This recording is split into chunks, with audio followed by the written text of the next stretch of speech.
جس نے دکھ دیکھے، جس نے غربت دیکھی، جس کو مسائل کا پتہ ہے. لیڈر بنتے نہیں، لیڈر تو پیدا ہوتے ہیں. آپ دیکھیں انبیاء کی تربیت اللہ تعالیٰ نے کیا، حضرت آدم علیہ السلام سے لے کے نبی آخر الزمان حضرت محمد صلی اللہ علیہ وسلم کی ذات پاک، ان کو تکلیفیں دیکھیں. وہ چراوے تھے، پہاڑوں میں بیٹھے تھے، بھوکے پیاسے تھے، اور ان کی پوری زندگی اللہ تعالیٰ نے تربیت کی. پاکستان میں ایک مافیا کا قبضہ ہے، نہ ان کا کوئی سیاست سے تعلق ہے، نہ ان کا کوئی دین سے تعلق ہے، نہ اس ملک سے تعلق ہے. صرف لوٹ مار کرنی ہے، آپ کرپشن کرنی ہے، ملک کو دیوالیہ کرنا ہے، ملک کا پیسہ لوٹ کے باہر جانا. آپ دیکھو 75 سال بعد ہماری کیا ترقی، ہمیں خوشی ہے، ہمیں اسلامی ایٹمی طاقت ہے. مگر ان سیاستدانوں نے کیا کیا، ہمیشہ کوئی فوجی جنرل آیا، آمریت کو انہوں نے سپورٹ کیا، آمریت نے، ان جنرلوں نے بھی ان چوروں کو سپورٹ کیا. اب انہوں نے ملک کا ستیہ ناش کیا، ہر طرح ملک کا انہوں نے پاکستان کو تباہ کر کے دیا. تو مجھے فخر ہے کہ میں پہلا قطرہ بنا ہوں، ایک کچے گھر سے نکلا ہوں. میں نے خوف توڑا ہے. ان بدماشوں کے سامنے کوئی کھڑا نہیں ہوتا تھا، ان جگیرداروں کے سامنے، ان گنڈا گردی کے سامنے، ظلم کے سامنے. الحمدللہ اللہ کا شکر ہے، میں سریکی وسیب کا پہلا شخص ہوں کہ میں کچے گھر سے نکل کر میں اللہ کے پہ توقع رکھا، اور میرا مشن دنیا داری نہیں تھا. میرا مشن اللہ تعالیٰ کے فضل ہے کہ بہتر نظام تھا، اللہ نے میری مدد کی.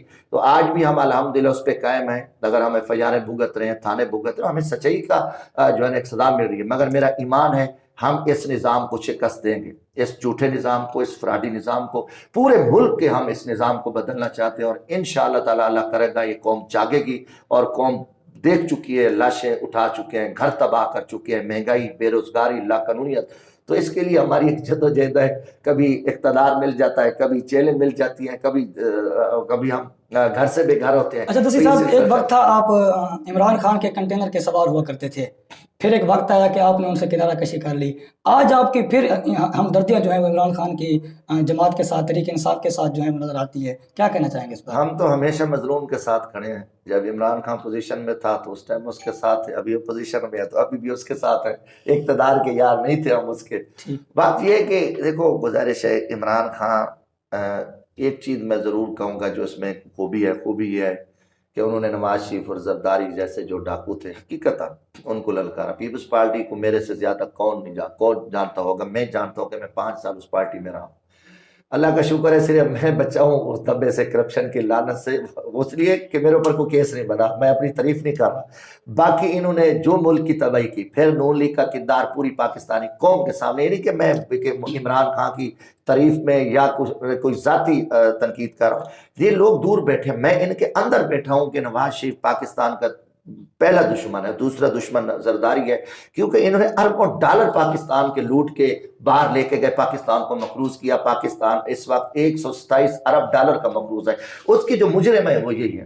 عمران خان نے ان کی بدماشی کو للکارا، جو کہ عمران خان کے ساتھ نہ کوئی ٹیم ہے، نہ ان کے ساتھ کوئی لوگ ہیں، اپنا یہ سیاستدان ہے، عوام اس کے ساتھ کھڑی ہے، اس کے ساتھ ٹیم نہیں ہے، جس کی وجہ سے عمران خان کے لیے مسائل آ گئے. میں کھل کے کہتا ہوں، بزدار صاحب وزیر اعلیٰ پنجاب رہے، اس آئل نہیں تھے، باقی بھی کافی سارے وزراء، مگر وہ اسی گل سے بھی انہیں وہ اپنا ان کو ساتھ ملا چلے، جس کی وجہ سے اس کے لیے بھی مسائل بھی بنے، پھر وہ لوٹے بھی بن کے چلے گئے. اور ایک ان کی آواز تھی کرپشن کے خلاف، اس کی جو اپنی ذات ہے وہ اس مار دھاڑ میں شامل نہیں ہے. میں آج بھی کہتا ہوں، پھر اس کی حکومت کو آپ نے ایک بغیرتی کے ذریعے، بدماشی کے ذریعے ہٹا. یہ کوئی طریقہ نہیں تھا کہ آپ رات کی تاریکی میں 12 بجے سپریم کورٹ کو پکڑ کر بٹھا کے اور آپ اس کو فارغ کر دیں، اور پھر ان چوروں کو، لٹیروں کو، بدماشوں کو، جو افواج پاکستان کے خلاف انہوں نے ایک سازش کی، ملک کے قومی راز امریکن کو دیے، انڈیا کے پرائم منسٹر مودی کو دیے، اور اتنے بڑے گینگ جن کے اوپر اتنے سیریس الزامات تھے، FIR تھی، مفرور تھے، اشتہاری تھے. آپ دیکھیں، آپ اسحاق ڈار جیسا بدماش، کیا مطلب پورے ہمارے انصاف کے منہ پہ تماچا ہے، 22 کروڑ عوام کے منہ کے اوپر تماچا ہے، جس کی جداد کوئی اشتہاری گینگ، سب سے بڑا دشمن پاکستان کا یہ اسحاق ڈار تھا. آج وہ وزیر اعظم کے پروٹوکول میں شہباز شریف اس کو لے آیا، اور اس کو 4 سال بعد سینیٹ کا حلف اٹھا لیا، سینیٹر بن گیا، اور پھر وزیر خزانہ بن گیا. تو پاکستان کی جیلوں میں کہتا ہوں پھر سب کو چھوڑ دو، اور پھر جرم ہمارا ہے کہ ہم بولتے ہیں ملک کے لیے. میں پاکستانی ہوں نا، مجھے سزا ملتی ہے نا. اگر میں لٹیرا ڈاکو ہوتا، پاکستان کے خلاف میں سازش کرتا، پاکستان کی دولت لوٹ جاتا، مجھے بھی سزا نہ ملتی. تو یہ آج اگر ہمارے معاشرے معاشرے میں انصاف ہوتا ہے. جہاں ہم کسی غیرت مند معاشرے میں ہوتے تو آج اسحاق ڈار پکڑا ہوتا, پھانسی پہ پھندے پہ ہوتا, مگر ہماری سپریم کورٹ خاموش ہے, کسی نے سو موٹو ایکشن لیا. اس لیے آج وہ سارے چور ڈاکو بیٹھ گئے اور 22 کروڑ عوام جو ہے نا ایک سائڈ پہ ہے اور ایک چور ایک اسلام آباد میں قبضہ گروپ ہے. تو یہ دیکھو نا, یہ بات میں کرتا ہوں تو میں ملک کے لیے کرتا ہوں, اس لیے ہمیں سزائے جتنے میں کہتا ہوں ہماری جان چلی جائے. پاکستان کا دشمن جو ہوگا, غدار ہوگا, ہم اس کو بے نقاب کریں گے. اور اس لیے میں نے عمران خان کی حمایت بھی کی, اور بطور اس وقت جو زیادتی تھی اس پہ FIR کی اور چوروں کو بٹھایا گیا اور عمران خان کی حکومت کو نجائز ہٹایا گیا. اچھا سر, یہ بتائیے گا کہ پاکستان کو 70 سال سے زیادہ عرصہ ہوا بنے, مہنگائی وہی کی وہی ہے, بے روزگاری وہیں کی وہی ہے, کرپشن وہیں کی وہی ہے, روز بروز بڑھتی جا رہی ہے. اس چیز میں سب سے زیادہ ذمہ دار آپ کی نظر میں کون سا طبقہ ہے؟ سر سب سے پہلے جو ہے نا ذمہ دار ہمارے سیاسی بے غیرت ہیں. یہ لفظ میں کہہ رہا ہوں کہ ہمارے سیاسی بے غیرت ہیں. اگر ان سیاستدانوں میں غیرت ہوتی, یہ جیسے رنڈی بکتی ہے, جسم فروش عورت بکتی ہے, یہ اپنا ضمیر اور غیرت نہ بیچتے, ادھر اقتدار کے پیچھے نہ بھاگتے, تو یہ حالت نہ ہوتی. سب سے بڑے منافع دیکھو, حکومتیں تو سیاستدانوں نے کیا نا, سسٹم تو انہی کے پاس ہے جو جمہوریت کا نعرہ لگاتے ہیں, جو غریب اور مزدور کا نعرہ لگاتے ہیں. پھر یہ بغیرت جا کے مزدور دشمن, کسان دشمن, پاکستان دشمن پالیسیاں بناتے ہیں. اور IMF کے آگے, IMF ایک یہودیوں کا ایک بینک ہے جو امریکن کے زیر کنٹرول ہے, اور وہ قرضے دیتا ہے ہمیں, اس لیے شرط پہ قرضے دیتا ہے آپ مہنگائی کریں تاکہ ملک میں خونی انقلاب ہے. پاکستان غریب ملک ہے, ہم مہنگے قرضے لے سکتے ہیں. یہ قرضے آتے گئے, کھاتے گئے, پیسہ پاکستان کا باہر لے کے گئے, اور ان نے باقی قوم کو انہوں نے چکروں میں رکھا, ان باتوں میں رکھا, ٹی ویوں پہ بیٹھ کے جھوٹے, نہ انہوں نے کوئی قانون سازی نہیں کی, کوئی عمل کی نہیں کیا, اور پھر کرپشن کے کیسز بنے, ان میں یہ مافیا جو ہے نا بچ گیا. تو یہ سب کچھ جو ہے نا, اگر یہ بے غیرت یہ صحیح ہوتے, یہ حرام زدگیاں نہ کرتے, یہ کسی اعلیٰ کار نہ بنتے, تو پاکستان ان حالات میں نہ ہوتا. کیونکہ بیوروکریسی بھی ان کے انڈر ہے. دیکھو نا, جو وزیر اعظم ہے پاور ہے, آئین دیکھیں, اٹھا کے دیکھیں, آئین کی سب کچھ, مثلا آرمی چیف کو لگانے والا وزیر اعظم ہے, عدلیت کو, عدالتوں کو پاور دینے والی پارلیمنٹ ہے. پوری نظام جو سب کو جو ہے نا پارلیمنٹ کے پاس ہے. پارلیمنٹ جو ہے نا کسی جنرل کی لوڈی بنتی ہے, یا پارلیمنٹیرین کرپشن کرتے ہیں, لوٹ مار کرتے ہیں, بددیانتی کرتے ہیں, اس لیے یہ بزدل ہوتے ہیں اور یہ بکتے ہیں. یہ جو کچھ میں کہتا ہوں, جو کچھ پاکستان کے حالات ہیں, اس کا جو ذمہ دار ہے وہ سیاستدان ہے. اگر سیاستدان ایک پلیٹ فارم پہ کھڑا ہوتا, اپنے مفادات کو ہٹا کے ملک کا سوچتا, تو یہ ملک اس حالت میں نہ ہوتا. اچھا دستگیر صاحب, یہ بتائیے گا کہ PDM کو آپ جو ہے کس نگاہ سے دیکھ رہے ہیں, PDM کا مستقبل کیا ہے, اور یہ بھی بتائیے گا کہ موجودہ سیلاب میں PDM یا حکومت کا جو ہے کردار آپ کس نگاہ سے دیکھتے ہیں؟ دیکھو, سیلاب تو ان کے لیے نعمت ہوتے ہیں, سیاستدانوں کے لیے, بیوروکریسی کے لیے, محکموں کے لیے, جو دعائیں مانگتے ہیں کہ کہیں سیلاب آئیں, مصیبت آفات آئیں اور دنیا پیسہ دے گی, ہم کھائیں گے. اور غریب رل جاتا ہے, عام آدمی رل جاتا ہے. غریب کی لاشیں گئی, مال گیا, گھر گیا. یہ بغیرت آئے اور ایک سر پہ ہاتھ رکھا, تصویریں بنائی, 12 اربوں ڈالر آ گئے, یہ کھا گئے. یہ کوئی بھی بہتری نہیں کر سکتا. غریب پڑا ہے, اس کے نام پہ پیسہ آ رہا ہے, کھا رہے. کچھ سندھ کی حالت دیکھیں, بلوچستان کی دیکھیں, ہمارے اپنے ٹونسا شریف, راجن پور, فاضل پور, جام پور, DG خاں میں جو تباہی ہوئی ہے, اور ہر طرف خیبر پختونخوا میں ہوئی ہے. یہاں کبھی بھی کوئی ایسی مدد نہیں ہوئی. پیسہ آتا ہے اور کھایا جاتا ہے, اور نہ کوئی سیلاب کوئی آج تک کوئی منصوبہ بندی کیا. اگر سیلاب کیوں آتے ہیں, کبھی آپ نے یہ سوچا کیوں آتے ہیں؟ اللہ تعالیٰ ہمیں اگر پکڑ لیتا تو ہماری کتنی کوتاہی ہیں. یہ تو نبی آخر الزمان حضرت محمد صلی اللہ علیہ وسلم کے دعاؤں کے ذریعے آپ صلی اللہ علیہ وسلم نے یہ فیصلہ کرا لیا تھا کہ یا اللہ میری امت کو جو ہے نا اس بھوک پیاس میں نہ تباہ کرنا, ورنہ تھا آج ہماری کیا حالت ہوتی. اس پہ وجہ یہ بنتی ہے اگر ہم ڈیم بنا لیتے, اگر ہم اس پانی کو جو اللہ تعالیٰ نے رحمت ہے, ہم نے اس کو اپنے لیے زحمت بنایا. کالا باغ ڈیم نہیں بن سکا کوئی کام. اگر یہ پانی ہم سٹور کر لیتے, اگلے 10 سال کے لیے تھا. 2 کروڑ کیوسک پانی سمندر میں گیا ہے. خربوں روپوں کا ہمارا نقصان ہوا ہے, کیونکہ دشمن ہے سندھ نہیں بننے دے. اوپر خیبر پختونخوا کہتے ہیں نہ بنو, بلوچستان کہتے ہیں نہ بنو. یہ بغیرت سارے امریکہ کے کتے ہیں. انگریز کا ایجنڈا ہے, یہ ان کا ایجنڈا کہ پاکستان کو توڑنا ہے, پاکستان میں تباہ کرنا ہے. ڈیم بن جاتے, بجلی مفت ہوتی, کسان خوشحال ہوتا ہے کہ اتنا کوئی سلیمان جو قیمتی پانی, ہمیں کھاد کی ضرورت نہ ہوتی, ہماری اتنی خوشحالی ہوتی. یہ ہم نے جان بوجھ کے ہم سیلاب پیدا کرتے ہیں اور قوم پہ مسلط کرتے ہیں. آج دیکھو کتنی بجلی مہنگی ہے, اور ہم کیوں نہیں کام کیا؟ دنیا نے ڈیم بنائے, ہم نے کام نہیں کیا, اس کا ذمہ. مگر یہ قوم ہماری جاہل ہے, نالائق ہے. اگر ہم ایک قوم ہوتے, خدا کی قسم ان سیاستدانوں کے سیاہ چہرے, ان کی لاشوں کو بھی جلا دیتے کہ بغیر تو آپ نے کیا کیا اسمبلیوں میں بیٹھ کے 75 سال میں, کہ آپ نے اسمبلیوں نے ملک کو کیا دیا, قوم کو کیا دیا؟ صرف ذلت, رسوائی. جب الیکشن 2023 بالکل سر پہ ہے, عوامی راج پارٹی کیا کرنے جا رہی ہے؟ اپنے نمائندے جو ہے آپ وہ کھڑے کرنے جا رہے ہیں یا پھر کسی جماعت کے ساتھ جو ہے الائنس کرنے جا رہے ہیں آپ؟ گزارش ہے کہ دیکھو جی، ہم تو ایک نئی جماعت ہے، اور ان علاقوں سے جہاں سریکی خطے میں ظلم بھی ہے، زیادتیاں بھی ہیں، مسائل بھی ہیں، میں نے یہاں سے پاکستان عوامی راج پارٹی کی بنیاد رکھی اور میں نے جھاڑو نشان لیا۔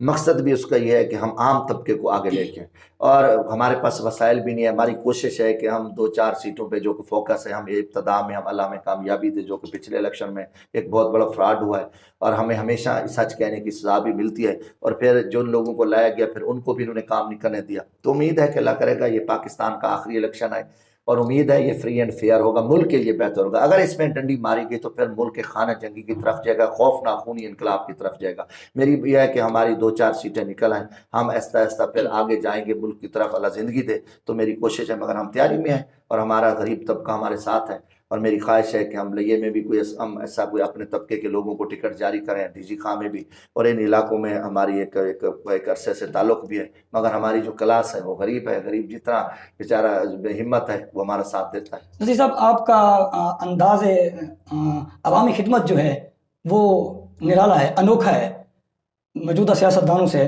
بعض لوگ اس کو ڈرامے بازی کہتے ہیں، آپ کبھی کبھار جوتے پالش کرنے لگ جاتے ہیں، خود جھاڑو دینے لگ جاتے ہیں، لوگ اسے ڈرامے بازی کہتے ہیں، کیا کہنا چاہیں گے اس بارے میں؟ گزارش ہے، ڈرامے بازی تو وہ کہتا ہے نا کہ جو عوام پہ اوپر ظلم کر رہا ہے اس کو یہ ڈرامے بازی لگتی ہے، یہ تو سنت ہے، یہ تو میں نہیں کرتا، حضرت محمد صلی اللہ علیہ وسلم کی ذات پاک نے یہ کام کیا، صحابہ نے کیا، اور ملک کے جب بادشاہ وقت امیر المومنین تھے وہ خود جھاڑو دیتے تھے، آپ صلی اللہ علیہ وسلم نے مسجد نبی میں جھاڑو دیا، گھر میں جھاڑو دیا، جھاڑو سنت ہے، اور میں خود غریب آدمی ہوں، آمد مجھے فخر ہے، میں تو ایک ہاری، میں نے کہا بیلدار کا بیٹا ہوں، میں نے مزدوریاں کی، میرا طبقہ سیاست خدمت ہے۔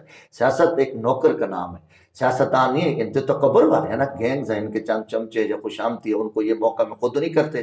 اب دیکھیں وہاں تو مظفر گڑھ میں بغیر وضو جو سردار جنازے پڑھتے ہیں، تو سیاست خدمت ہے، مجھے فخر ہے کہ میں اب خدمت کرتا ہوں، میں ظلم، تشدد، انتقام، تھانہ کلچر سے میں پاک ہوں، اور میں نے خدمت کی الحمدللہ، اور مجھے فخر ہے کہ میں غریب آدمی ہو کہ میں نے وقت کے بڑے بڑے سرداروں کو شکست بھی دی ہے، اور آج بھی میں ان کے سامنے کھڑا ہوں۔ جی صاحب، سرائیکی صوبہ آپ کی سیاست کا محور مرکز رہا ہے، کیا کہنا چاہیں گے اس میں؟ ہے، رہا نہیں ہے، انشاءاللہ تعالیٰ یہ اگر میں کہتا ہوں کہ سرائیکی خطے کی عوام کو جاگنا چاہیے، اور جتنے یہ بے غیرت وڈیرے کھڑے ہیں یہ تخت لاہور کے غلام، ان کو چھوڑیں، ہمارا ساتھ دیں، آئینی بااختیار مکمل آئینی سرائیکی صوبہ بنے، اور 12 کروڑ پنجاب کے بعد یہ دنیا میں صوبے بنے ہیں، اب جنوبی پنجاب سیکٹریٹ کچھ بھی نہیں تھا، جب تک مکمل بااختیار ایک سرائیکی آئینی صوبہ نہیں بنے گا اور اس وقت کوئی بہتری نہیں آ سکتی۔ ہمارے تمام مسائل پہ تخت لاہور قابض ہیں، اور ساری دیکھ کی پوسٹ ان کے پاس ہیں، سرائیکی غلام ہے، تو اس لیے میری ایک مخلص جدوجہد، اللہ کرے گا سرائیکی خطے کے لوگوں میں کوئی ہمت آئے، کوئی ان کے چنگل سے نکلے، ان فراڈیوں کے، تو کھڑے ہو جائیں، تو میں انشاءاللہ ہم اس پہ کامیاب موجودہ حکومت کے نام کوئی ہمارے پلیٹ فارم سے پیغام دینا سر، چاہیں؟ موجودہ حکومت تو دیکھو اسلام آباد میں ایک ڈمی گورنمنٹ ہے، چند بدماشوں کو بٹھایا گیا ہے، باقی صوبوں کی تو چھوٹی موٹی حکومتیں ہیں، اور یہ حکومت ہے نہیں، ایک دہشت گردوں کا ٹولہ ہے، اور 22 کروڑ عوام پہ گن پوائنٹ پہ بدماشی کے زور پہ بیٹھا ہے، اور ان کو فارغ ہونا چاہیے، اور فوری فری اینڈ فیئر الیکشن کرانے چاہیے، اور یہ ملک کے لیے بہتر ہے۔ جتنے ہم اس کو ڈیلے کریں گے ملک کا نقصان ہوگا، کوئی بہتری کے چانس نہیں ہے۔ دیکھو نا، یہ ان کی اکثریت بھی نہیں ہے، پی ڈی ایم کے پاس کچھ بھی نہیں ہے، صرف اور عمران خان کی گورنمنٹ کو ہٹا کے ملک کو ایک خوفناک بحران میں ڈال دیا ہے، اور پورا نظام درہم برہم ہو چکا ہے، الیکشن کے علاوہ کوئی اور راستہ بھی نہیں ہے۔ میں اس کو حکومت مانتا ہی نہیں ہے، شہباز شریف ایک ڈمی سا کرپٹ، ایک بد کردار وزیر اعظم ہے، اور نلیک آدمی ہے، ان کی گورنمنٹ کو، اور یہ رسوا ہو چکے ہیں، ذلیل ہو چکے ہیں، ان کے پاس نہ عوام ہے نہ کچھ ہے، یہ بدماش بیٹھے ہیں۔ آپ تک نیوز کے بارے میں کوئی سر دعا گو ہیں، آپ کا چینل جو ہے نا، اللہ تعالیٰ اس کو ترقی دے، اور آپ ایسے ہی حق سچ کہتے رہیں۔ سب سے بڑی یہ بات ہے کہ صحافت جو قلم ہے یا آپ کی آواز ہے، وہ آواز ایسی ہو کہ اس میں پتہ چلے کہ یہ جو ہے نا تعصب سے بھی پاک ہے، خوف سے بھی پاک ہے، اور ایک صاف ستھری آواز ہے۔ باقی سیاسی وابستگیاں لازمی ہوتی ہیں، جب آپ چینل پہ بیٹھے ہیں تو حقائق بیان کریں، اللہ کا خوف رکھیں، موت کا ایک وقت مقرر ہے تو سچ کو کہیں، وقت کو ضرورت ہے، وسیب کو جگائیں، اور مجھے امید ہے کہ آپ کا جو یہ چینل ہے یہ اس وسیب کے لیے ایک بہت بڑی رہنمائی بنے گا،